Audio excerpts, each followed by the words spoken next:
Warning: disturbing content. A Syrian hostage has told of how he escaped an Islamic State beheading twice, and was held captive by an 11-year-old brainwashed child soldier.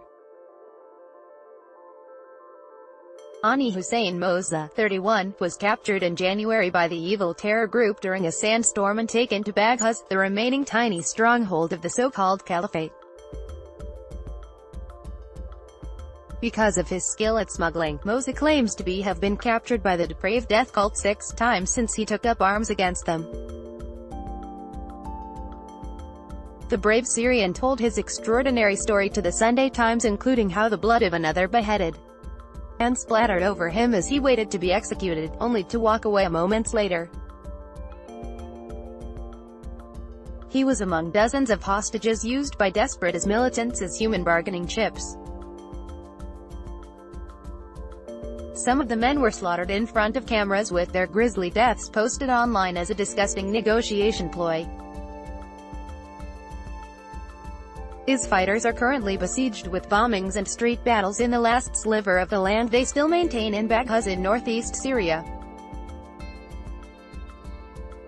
Mosa is part of the powerful Shiite, a conservative Muslim tribe that is at war with IS, the militant group the Shiite view as dangerous fanatics.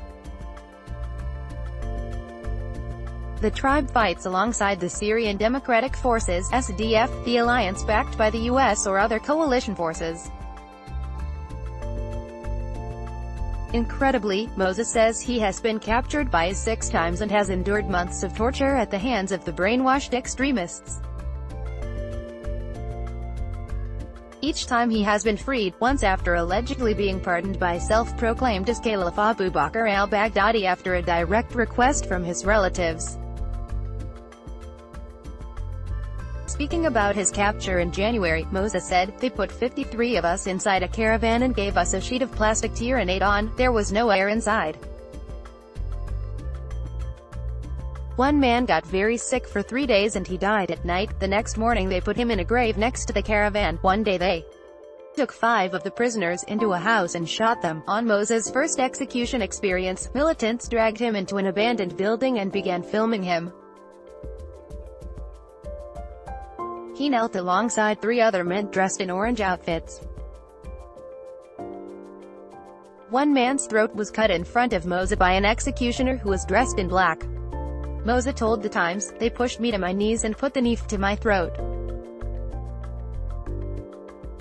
I knew I would die, but miraculously, he was dragged to his feet and put back in his cell where he was guarded by a fanatical 11-year-old boy.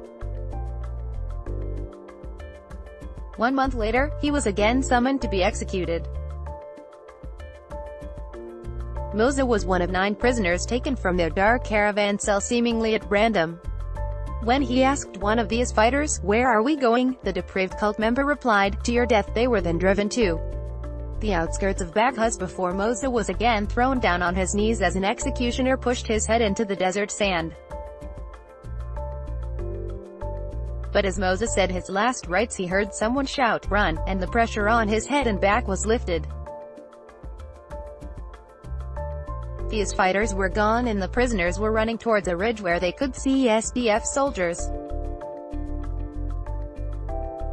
The terror group had released them as part of a negotiation to temporarily stop the bombing of Baghuz.